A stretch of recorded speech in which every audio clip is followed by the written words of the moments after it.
At 7 o'clock, we got Houston, who's 1-0, traveling to Rice, who's also 1-0, in an awesome 1-0-1-0 matchup. The only one of the few ones we get in this 7 o'clock window. The only other one where we have an FCS, it was an FCS versus an FBS in the 7 o'clock window where we get undefeated versus undefeated. Houston favored by 14 on ESPN+. Connor Weigman for the Cougs went 15-24, threw for 159 yards, 3 touchdowns, 0 interceptions.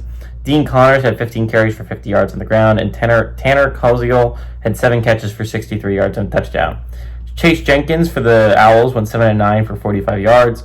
Quentin Jackson had 22 carries for 119 yards and a touchdown, and Drayden Dickman had 3 catches for 44 yards. Houston is 34-12 all-time against Rice. The last game did go to Houston in 2024, and Houston has won 8 of the last 9 times these two teams have played.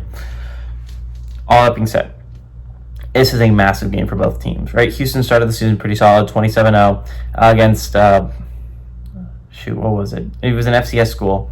Rice, on the other hand, sits at 1-0 after having a thrilling victory over UL Lafayette in an amazing game for Rice. That was a UL Lafayette team that I expected to be competing for a Sun Belt title this year and possibly a college football playoff spot, right?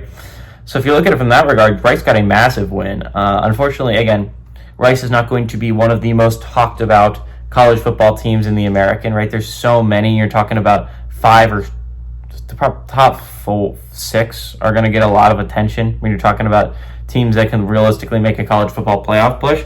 Rice is not going to be a talked about team, even though they started 1-0. But if they could get an upset here, if they could get the upset at home over a Power 4 football team in Houston, you could desperately use this game if you're Rice, because that launches you into a probable 4-0 start if you can win this game. The next 2 games do not seem very difficult. You get an FCS opponent and you play UAB, both very winnable football games, before you likely play a 4-0 Navy. And that could be absolute cinema. That could be a massive game to the college football playoff picture if you have 4-0 Rice taking on 4-0 Navy. That's only if Rice can win this game, though. Houston also desperately needs this game. If you're Houston and you want to make this college football playoff push, if you think Willie Fritz can do it in his second year, even though they went 4-8, right? The Cougs, I mean, it's the Big 12. It is a wide open conference at any given moment. But Houston needs to go on the road and pull out this game, right? You have to win your out of conferences if you're Houston. You cannot let any of the 3 slip away, especially considering that 3 of them are very doable. Like, they just played an FCS opponent. They're going on the road to Rice, a not historically great group of 5 opponent. There is a lot of opportunities here. All that being said, I think Connor Weigman is a really good quarterback for Houston. I think this is a quarterback that can actually elevate them to the level, I think, where they can be competing for a Big 12 title, that they can be competing for a college football playoff spot.